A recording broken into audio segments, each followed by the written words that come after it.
Hi friends, I am Tilak. You're watching Tech Made Big Unique, and today we're going to see how to turn on the light mode or bright mode on your Microsoft Excel mobile.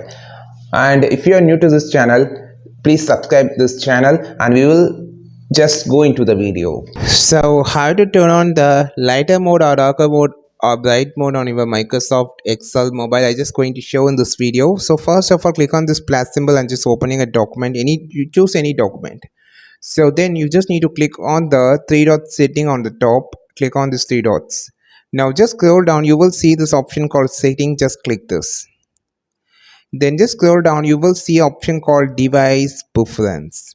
So here it will be having a theme. Just click on this theme and you just need to select the first option is lighter, which actually it will apply the light theme for 24 hours. If your system change to lighter or darker mode, doesn't matter, it will be on the lighter mode.